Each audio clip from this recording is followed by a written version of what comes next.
Hey everybody, welcome back to another short video here on Poor Redneck World, and I figured it's time for an update.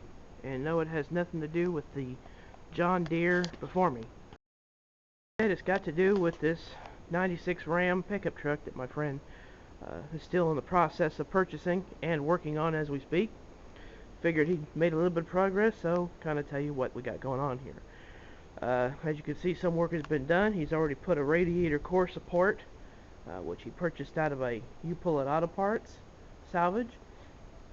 This hood actually came off of the other Ram 1500, which is behind me, and he went and bought hinges out of U-Pull-It Auto Parts. He's in the process of working on the dashboard, I think, or putting on one of the doors, which you may recall there wasn't a door on the passenger side when we last saw this truck. Well, there is now, and somewhere around this junk pile he's got another door that's ready to go on. Looks like it could be in the back. No, that's dashboard stuff, I think. So we got a door to go on the driver's side. Already got a door on the passenger side. Got the old hood off of the other pickup truck mounted with replacement hinges. New core support. Water pump is actually the original off of the 94, 95, whatever it is. I don't believe that this was actually bad. I think it was this hose that was possibly leaking, but I guess he'll find that out when he puts coolant to it. Of course, there's no bolts holding it in place at the moment, so he's got to get those. He's replaced brake master cylinder, also from a U-Pull-It Auto Parts, and just a plethora of stuff that he's put into it. He got a starter motor, also used out of a U-Pull-It. Also got an ignition switch, assumingly from the same place. So he's coming along on the project. Unfortunately, we're actually no closer to hearing this engine run or seeing if the engine is actually good. Turns out that he's got a bit more work and parts that's going to have to be acquired in order to obtain that objective.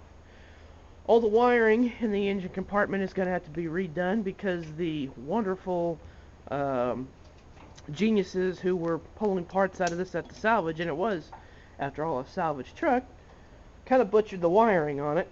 Everything for the engine compartment is butchered, assumingly going to the computer as well.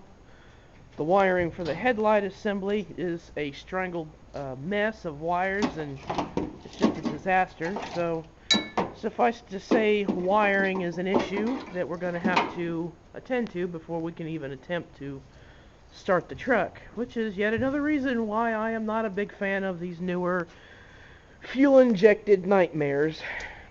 Without wiring, you're kind of screwed, blued, and tattooed. But there is progress coming. There was also frame damage, it turns out. This is not bolted up correctly. The bumper is partially in place, as is the lower portion of the core support. So we're either going to have to pull off this bent piece of metal down here, cut that off. It's been turned into a nice iron banana. Have to cut that off and then get a frame straightener in here to straighten the frame, or at least make that attempt so that we can get everything back into alignment, or do some creative fabricating, which that's what Poor Redneck Mechanics is all about. The good news is none of the frame damage appears to be anywhere near the steering and suspension, so it's not going to affect the tracking of the truck, assuming it's ever put back on the road. Still have to install the driver's door, which I think that's what he's working on at the present.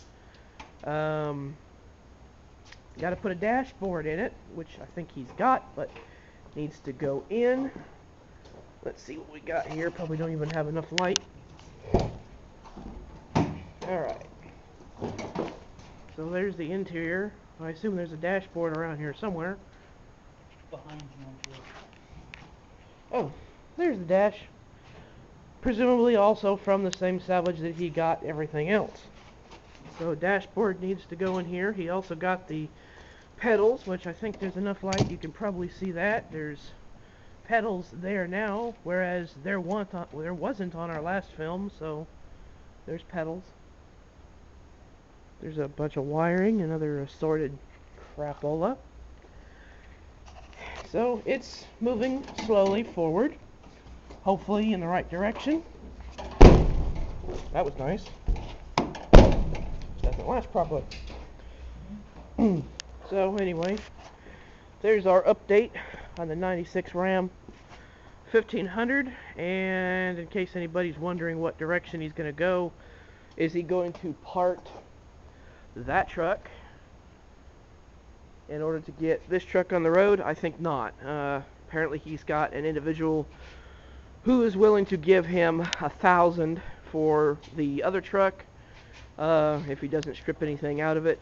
So this is going to be a hodgepodge of salvage yard parts, and I guess we'll see what we got to come up with here. Hopefully the next video, with any luck, since I now apparently have the weekends off, will hopefully be a startup video.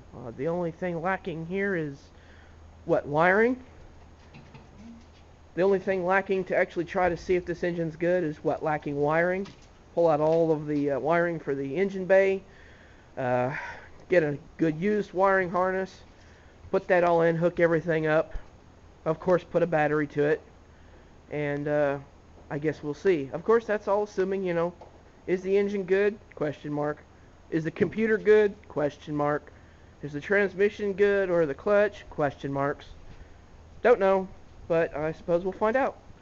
So thanks for watching. Comments always welcome, and who knows, maybe we'll get this rig back on the road and move on to some other smaller non-automotive projects. Thanks for watching.